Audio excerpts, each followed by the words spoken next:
ce tuto, en fait, je vais vous faire un tuto qui n'est pas gourmand parce qu'en fait, je vais vous faire un tuto sur les champignons que par exemple on peut trouver dans les Mario.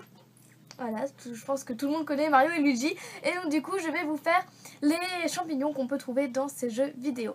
Alors, c'est vraiment très rapide. Enfin, rapide, peut-être pas rapide, mais c'est vraiment très simple. Donc pour les débutants, c'est pas très compliqué. Hein. Ouais, bah, en même temps, si c'est simple, c'est pas compliqué. Logique. Et donc du coup, il va falloir 2 ou 3 couleurs, c'est comme vous le souhaitez. Alors, si vous voulez réaliser le vrai champi, il va falloir utiliser du champagne numéro 2 pour la base. De l'ocre numéro 17 en classique, le champagne aussi c'est en classique, pour la coque. Et pour les points sur la coque, sera du rouge indien numéro 24 soft. Mais moi, je ne vais pas faire cette couleur-là. Je vais utiliser pour la base du blanc numéro 0. Et pour la coque, j'aime bien la faire colorée, donc du coup, je vais la faire en rose. Et je vais utiliser du quartz rubis, donc c'est l'une des nouvelles couleurs, enfin, elle n'est pas vieille. Numéro 286 en effect, donc à la cuisson, ça rend un petit peu un effet pailleté ou autre, enfin bref. Vous n'êtes pas du tout, enfin vous prenez les couleurs de votre choix. Moi j'avais envie d'un champi rose, donc du coup je vais faire rose. Et sur la coque, je vais reprendre la même couleur que la base, donc je vais reprendre du blanc pour faire les points. Ensuite, un clou si vous voulez l'accrocher. Un cure-dent ou non, je sais pas, ça dépend si on en aura besoin. Donc de toute façon dans le monde de Fimo, il faut toujours un cure-dent à portée de main. Et sinon, juste cutter, couteau, scalpel, voilà. Il vous faudra que ça pour réaliser un champi. Donc voilà la liste de matériel. Et on va passer. Alors pour commencer, vous allez faire une sorte de camembert, comme je dis à chaque fois pour ceux qui suivent mes vidéos depuis longtemps, de la couleur de votre base. Donc voilà, vous faites un camembert. Et en fait, par-dessus, vous allez créer un dôme, donc une espèce de petite colline. Ce sera pour mettre au-dessus, comme vous pouvez le voir. Ça paraît logique. Et donc du coup, moi je vais rajouter un petit peu de rose, parce que j'aime bien faire un petit champi bombé. Donc c'est vraiment un peu comme vous voulez, il n'y a pas de... Comment dire ? Il n'y a pas de technique particulière. Vous faites vraiment comme vous voulez. Vous le faites plus ou moins bombé. Moi j'aime bien par contre pour les champis de le faire un peu bombé. Donc c'est mon choix. Après vous pouvez le faire assez plat. Enfin c'est vraiment comme vous le souhaitez. Donc là j'ai juste rajouté un bout de rose pour qu'il soit un petit peu plus bombé.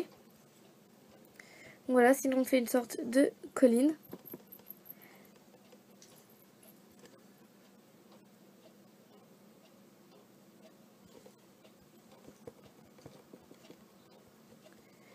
Qu'on va placer sur notre base.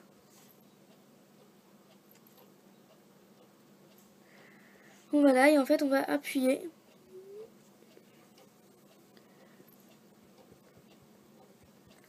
En appuyant quand même sur au-dessus. Par contre moi je n'ai pas mis assez de rose, donc du coup je vais en rajouter. Parce que par rapport au blanc c'est un petit peu disproportionné.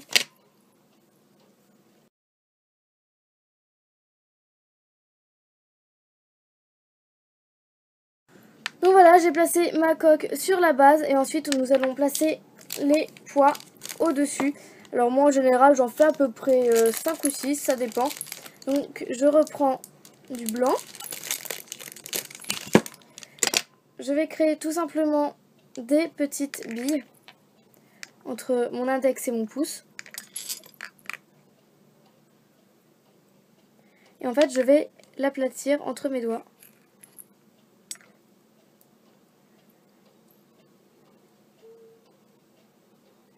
Voilà, et une fois aplati, je vais le placer. Donc je commence toujours par celui en haut au milieu. Voilà, parce que c'est une question de préférence. Après, chacun fait ce qu'il veut. Hein. Voilà, donc évidemment, puisqu'on a aplati, on peut voir la trace de doigt. Donc pour ça, je vais réaplatir contre le champi et frotter le pois blanc. Ce qui permettra de bien créer le rond. Enfin, de bien faire un cercle. Et voilà. Et ensuite, on fait ça, pareil pour le reste, pour en mettre autour.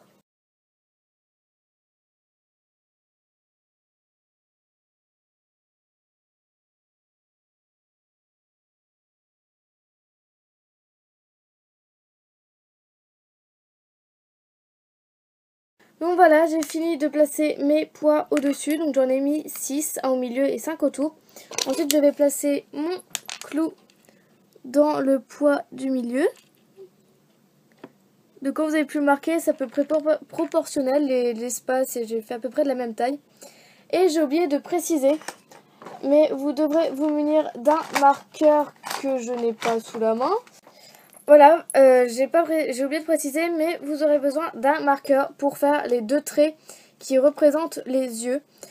Donc c'est un marqueur stylo qu'on peut trouver vraiment dans toutes les grandes surfaces.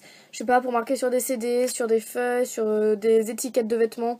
Peu importe, c'est un marqueur noir, tout simple, basique, qu'on peut trouver partout. Donc du coup, qui s'appliquera après la cuisson du petit champignon. Alors voilà, ce tuto est terminé, j'espère qu'il vous aura plu, comme la plupart de mes vidéos. D'ailleurs, comme je le redis à chaque fois, n'hésitez pas à me demander une vidéo en barre de commentaires, puisque je réponds pas, il y en a qui pensent que je les lis pas, donc ça sert à rien. Non, détrompez-vous. Je lis tous les commentaires, comme je vous l'ai dit la semaine dernière, donc n'hésitez pas à me demander une vidéo. Si vous avez des questions en particulier, n'hésitez pas non plus à me les poser. Et puis sur ce, je vous laisse sur cette vidéo et je vous souhaite un très bon week-end. Salut!